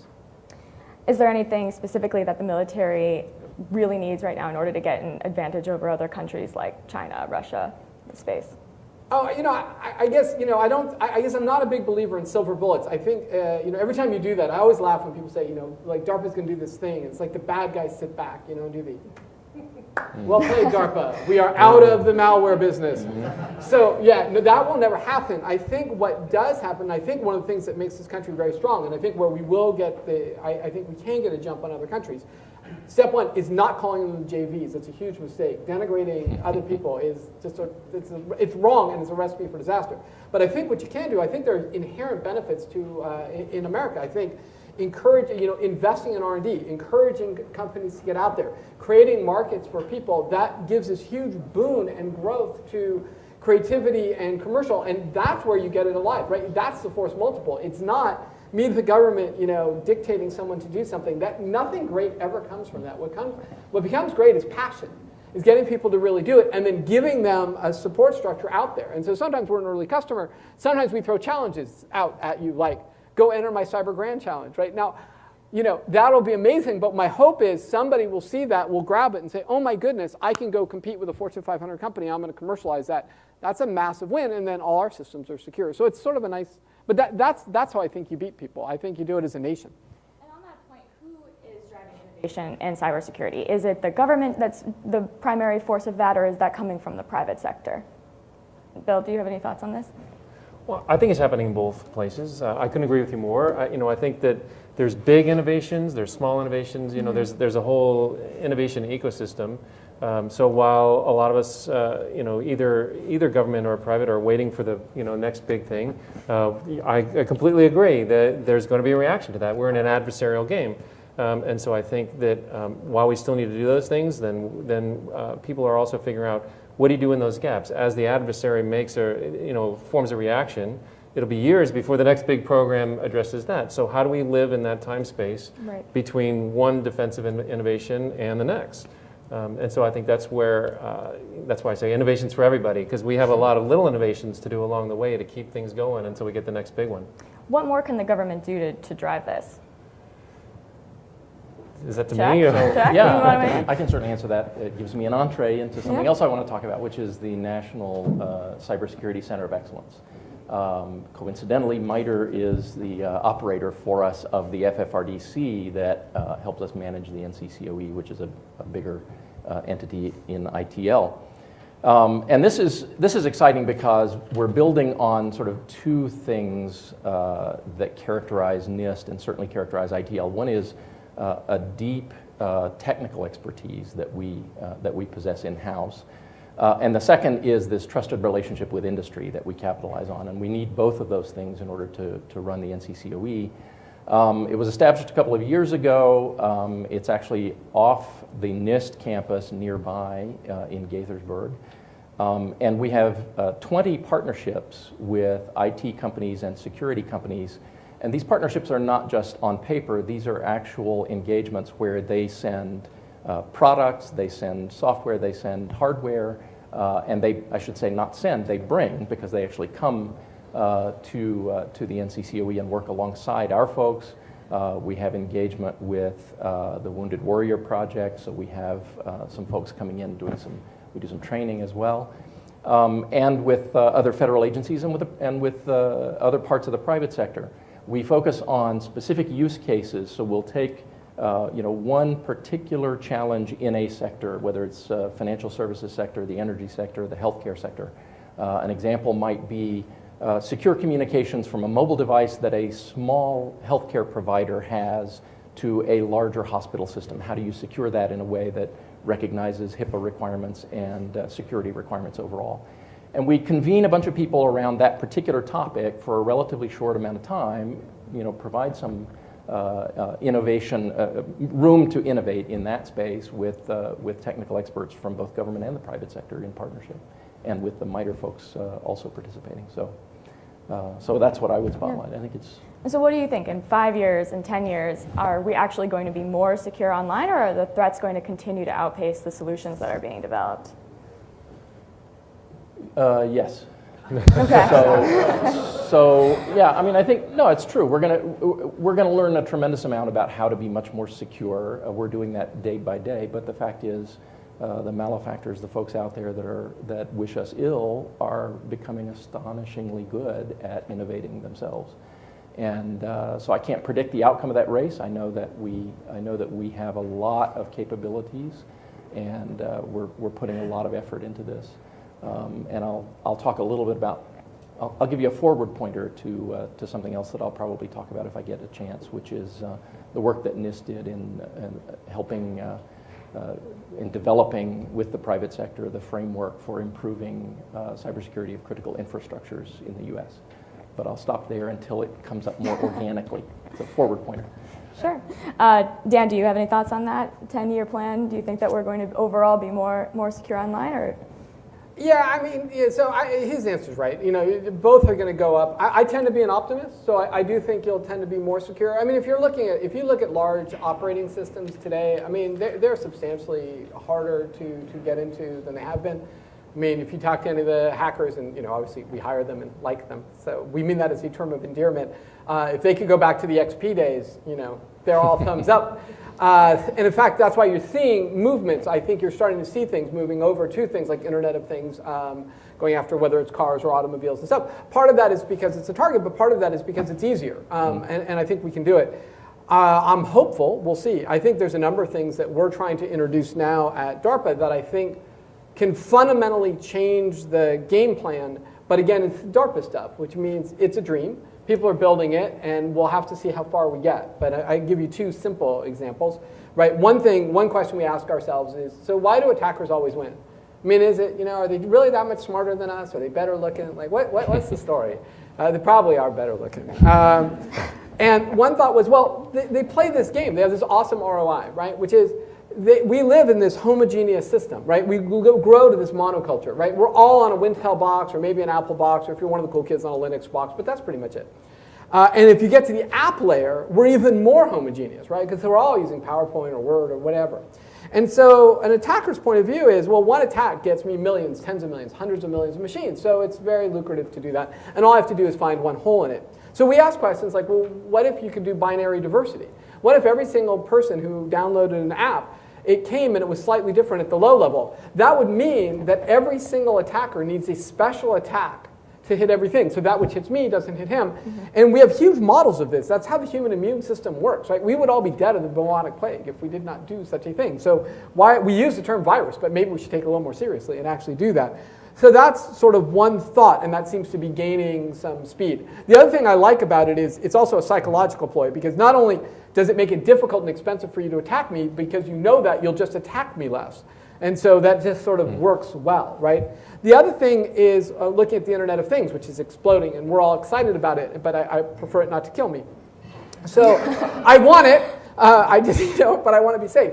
And so one of the things we ask is, could you build something that's actually correct by construction? Could you use formal methods to make it provably correct? And we're doing a lot of progress. We've replaced about 60% of the code of an RTOS, a real-time operating system for an automobile, with provably correct code. Now, I get misquoted, so I want to be careful. I am not making an unhackable car or an unhackable drone. You have to write the whole sentence. Looking at you, journalists. Okay, so what we're saying is, what we can do is, for those security properties that you specify, I can actually make it unhackable. And it's a subtle difference. So the way to think about that is, I would want to make sure that my drone never accidentally fires a missile. I want to make sure that's always in my control. I want to make sure that my automobile, there's no reason for my entertainment system to talk to my powertrain. That's just ridiculous. So we can prove to you that that will never happen, which is far better than testing. I can't prove to you that for all things, because I might not think about it. So if some idiot wants to jerk up the volume on the radio, and so you have to listen to Justin Bieber at just too loud a volume, I may not be able to stop that, although one could argue that's lethal. But nonetheless, but you can start to specify those things. So again, the idea is to change those things. And I think those things will come in, and I think the attacker's job will get harder and harder. But to imagine that they're just going to go away, there's way too much money involved to go away. I mean, never underestimate the power of the buck. Well, I'll give you a completely different answer to that if you want. Sure. So if you step out of the technology answer, so I think everything I heard was step out of technology, you make us cry. Well, but for a lot of people listening, they're not sure. What they want to do is take, well, okay, but what's that technology answer going to mean to me, right? And so I think that while yes, we can't predict how the arms race is going to go, other than it will keep going. And we're not going to sure where we'll be able to leverage. I think what my optimism says. So I'm an optimist too in the human space, is to say I think you'll see different losses. So right now, when we lose technology-wise, there's a set of losses that we all incur. So you look at Target or whoever and say the losses are big, they're surprising, and they're very disturbing. And I think that the awareness about those losses is increasing. People are paying closer attention. I think the lead time between putting a system out there and realizing it's less safe than we really want it to be, like a car, that lead time's shrinking dramatically. So we're on cars now. That, you know, in the old days, that would have taken us 20 years to figure out they're less secure than we want. Right. And so my optimism says I think we're going to get a better handle on controlling and limiting losses. We'll figure out, you know, some things I don't care about. So if you hack my refrigerator, maybe I don't care. If you hack my car, I do care. And so we'll have a way of focusing our attention on the things that matter and sort of limiting our losses better than we do today. And that's sort of my job as a CISO, is to make sure I mind the loss, not the technology game. The technology is a way to get where I want to go. Risk management almost. Risk management. Right. So just to follow up on that too, threat information sharing has become a big deal in Washington. President Obama is now pushing his plan to increase sharing of threat information between the private sector and the government. And MITRE has been an early participant in this on both the civilian and the defense side. Yep. What type of technological advances, you know, if any, are needed to implement something like this on the broad scale?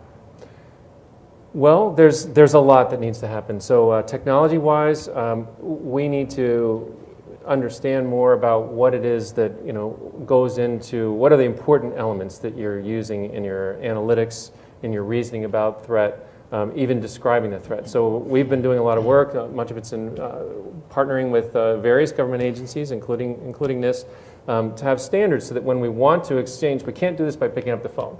So we've got to have machine-to-machine communication, or even machine-to-human communication that we all understand in the same way. So we've been working on standards. There are a lot of them, and there are a lot of them are still on the drawing board. So that as we try to exchange information, we do it in a way that we all understand. So that's probably the biggest thing, is we need a common language about a variety of things. Chuck, do you want to add on to that? I do. I appreciate the nod to standards, because I think that's a really critical issue, and coming from the standards organization, I'm pleased to spotlight that. I will say, one of the strengths, by the way, in the United States is that the standards development is actually managed or led by the private sector. So although NIST is the National Metrology Institute, and we are the primary standards organization for the federal government, the standards development is actually led in the private sector. It turns out we believe we get much better technical standards that way. We get better expertise, better participation. It's a big win for us. Other countries don't do it that way. Let me also go on record. I would hate to leave this stage and not also go on record as being an optimist. There we go. All three of us are optimists. I don't want any reports saying, yeah, Dr. Romine was the only one who. Anyway, yeah, I can talk a little bit about the standards development process, both in terms of threat information sharing, which is crucial, and that's coming. But also, what do you do with that threat information? How do you share the information across at network speed with regard to what you do about those things? And so NIST has been involved for a long while now in something that we call Security Content Automation Protocol, or SCAP, and products that are coming out of the private sector now speak SCAP in some sense. And so that's really been, I think, a big contributor to a better ecosystem for sharing information of that kind. Okay, well, we have a really engaged audience today, so I want to make sure we have time for questions. Anybody wants to start us off right here in the front? Yes, thank you. Randall Fort with Raytheon. Dan, going back to the issue of authentication, 100 years ago, 150 years ago, there was something called the telegraph. And there was the ability to differentiate between telegraphers, their fist. Everybody had their own way of tapping out, dee-da-da, dee-dee-dee-da, and whatever.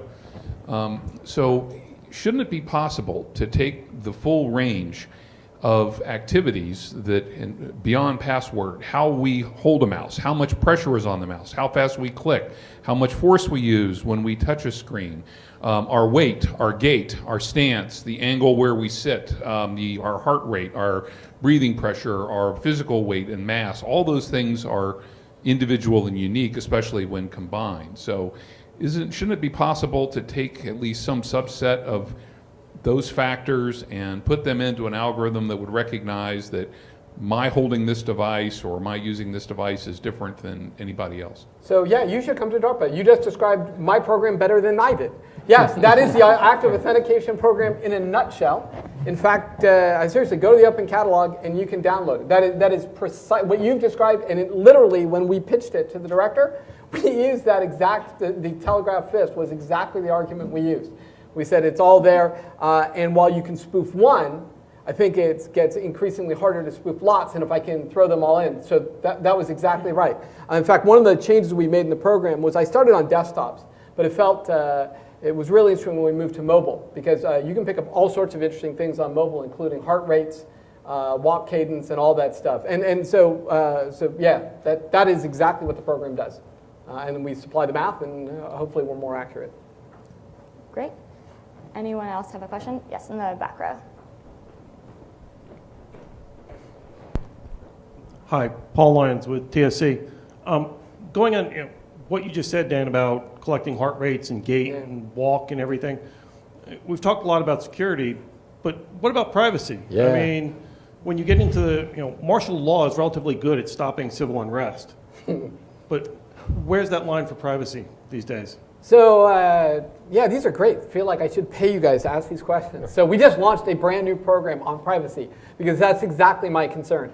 It's there also because I do all the big data analytics, and I think there are always sort of the crazies on both sides of things. But if you look at most people in the middle, I think as a general, right, we sort of have this feeling of there are many cases where I want the government to have my data or the commercial sector to have my data. It's funny, we always point fingers one or the other. It's the same issue. If I was exposed to Ebola and the CDC wanted to know my telephone data, I would like them to have it, right? That seems like a really good idea. But I could also see a huge concern, though. But wait, I'm not sure why the IRS needs that data, right? And so we live in this world where there are many cases I want you to have my data, and there are many cases where I don't. And the problem is today, what we see is it always comes down to trust. And again, though I'm optimistic, and I really do think that 99, maybe higher percentage of people in the world are generally good people, right? I don't care where they're working, they're good people. The problem is when you have a large number of people, that actually means there's a whole lot of people that will do something bad with your data, right? It sounds comforting, but it's not.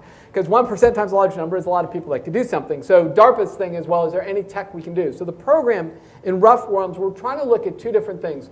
One is, could I limit my data? So there are two things I want to do. One is, I'd like to put some barrier around my data that says, I'm giving you my data that's fine, but I didn't mean to give it to other people. So yes, CDC, I'm giving that to you, and I don't want it to be trust, I want it to be mathematically provable, so I have confidence that that did it, and these are very tough things. We're looking at things like fully homomorphic encryption, and there'll be a math lecture later.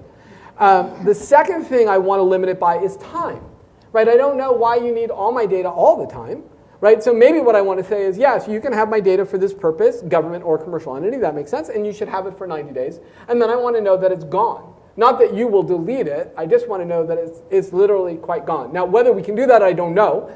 You should see the BAA coming out either now or within a few weeks, but we just, literally just launched this whole thing to talk about how as a society, how do we get to it? And one of the things that I think is very important, because we're inside the government doing this, is to make it as open and transparent as possible. So it's not that I'm going to tell you that it's secure and it works. We will put it out to the world, sort of say, this is what we've seen, this is what we think is right.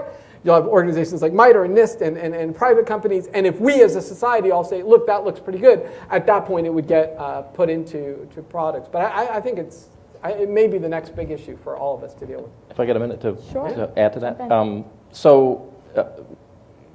Just over 2 years ago, the president asked NIST to do the cybersecurity framework, and I won't go into detail about that. The only reason I mention it at all is we had a series of 5 workshops around the country with vigorous participation from the private sector. We asked questions about privacy. What are the things that you do to manage the risk to privacy in the various private sector representatives around the country? And what we got back was a resounding privacy is really important, which is not entirely helpful to try to figure out exactly, yeah, we all agree privacy is really important, we need to do something, right? So we call that admiring the problem. Yes, that's right. So we also initiated about a year ago a research program in privacy engineering, which is the intent to build in privacy protections up front in the risk management framework that we've pioneered or supported for more than a decade now. And so the framework has privacy considerations built into it, but we've realized that doesn't go far enough. There aren't enough guidelines out there for companies to be able to actually understand how to do it. And so NIST, as a guidelines organization, we issue guidelines on cybersecurity all the time. We issued some guidelines in Appendix J of Special Publication 853, for those of you who know that publication. But we need to do more. And so, so that research program is an attempt to try to shore up some of the gaps that we identified through those workshops. Okay. Anybody else have a question for the panel? Well, I'll ask a question.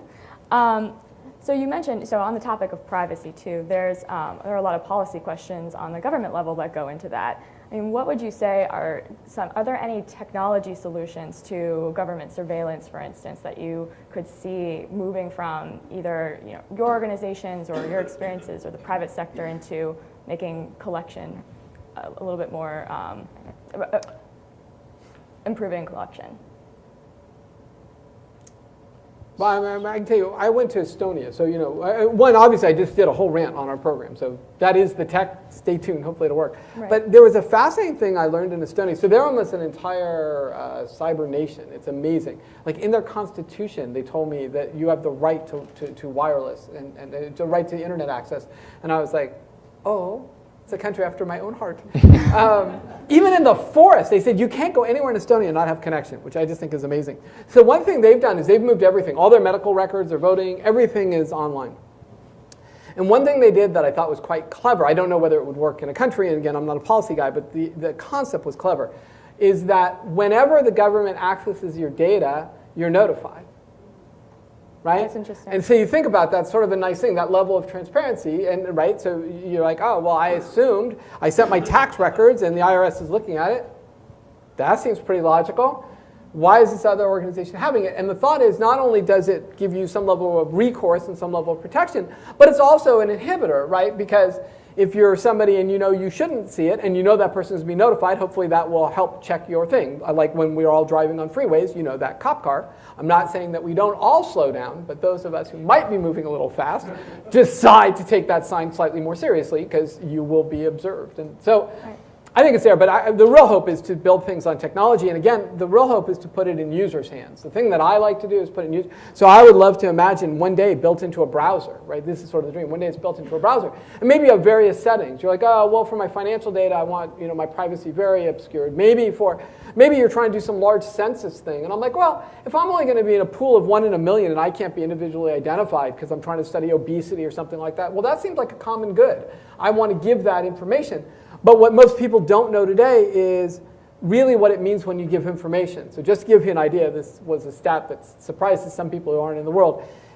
In the US, for the most part, if I know your gender, so you go on one website and they simply say, oh, we're just doing a survey, are you a boy or girl? So you go, oh, I don't care, I just tell them. And then there's another website and maybe you're buying something online, right? And so to ship it to you, they need your address. So you give them the address. And then there's a third website, and I don't know, they're giving away some prize, and you decide to give them a third piece of data. With 3 pieces of data, you can identify roughly 80% of Americans down to the individual.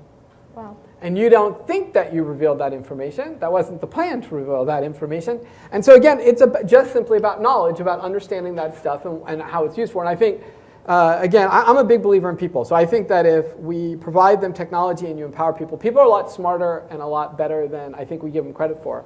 And if you show them things and they understand it and you make it accessible to them, we will tend to do better. We'll make smarter choices and we'll do better things, yeah. I think. And innovation, too, doesn't have to be just moonshots way into the future, even though those are really cool to talk about. They are cool to talk about. Bill, as CISO, what are some ways that you have innovated on the job, restructured your organization, or created new processes to make sure your company is as secure as it can be? Well, I'll just jump right on the people thing. So one of the things that we're doing at MITRE is to figure out how we can make people part of the solution. They are a lot smarter than people give them credit for. So we've done a lot of work training our workforce and like the phishing attacks where someone sends you an email that you really was something you shouldn't click on, but you decide to try anyway. That's one of the big vectors of attacks for us. And so we've done a lot of work to help people recognize that and to give them something to do. And so we give them several choices, and one of the things one of the choices we give them is to send it back to my organization and say, I'm not sure about this, what should I do? And we call that our suspicious program. So if they're in doubt, they throw away a lot of the things that they know they should throw away. It's the ones that they're in doubt about where we come in and enable that. And so that program has actually become a sensor for us. So out of all the technology we have deployed, we catch a whole bunch of attacks and prevent them. Some get through to the users, but in our total package of attacks that we detect, 10% of them come from our people. Interesting. And more than 10% come from our people. 10% are detected only by our people. No tool found it. And so that's a huge lift. If I could buy a sensor that would cut out 10% of my attacks, I would buy it right away. So that investment in our workforce not only gives us this defensive advantage, but they like it. They're part of the solution. Our workforce is really happy. Kind of. Yeah, absolutely. They're happy to feel like they're part of the solution. So it's been a great program for us. So things like that, where we get the more, that's why I said it's all about engagement. I know it sounds like a motivational speaker, but the more we get people involved, whether they're the defenders working with each other or staff working with each other, those are the things that are really paying off. Yeah, and Chuck, you had also talked about, or did you want to add on to that? Well, I was just going to say that Sure. it's a great lead into another program that NIST happens to be the Program Office for, which is the National Initiative for Cybersecurity Education that involves a lot of awareness about cybersecurity issues. One of the things that, from NIST's perspective, that we do is we take a systems level approach to security, but we make sure that the user is part of the system, because it's often the user that's the break point. And the user is not the enemy. The user is trying to get something done. If you make cybersecurity approaches onerous to the user, they're going to work around it. And so you have to make it usable. Usability is not just a term. Usability is a scientific discipline. It's actually measurable. And so we have a team at NIST of human factors engineers, psychologists, computer scientists who work in usability, and they're working on usability of privacy, usability of cybersecurity, usability of biometrics. It's a terrific program. Does anyone else have any questions from in here? Then I guess I will say thank you to Chuck Romine, Dan Kaufman, Bill Hill, and to our sponsors, Vincia and Vectra. So thanks so much for coming to the event today. Thanks. Nice job. Thanks, man. That was fun. Great.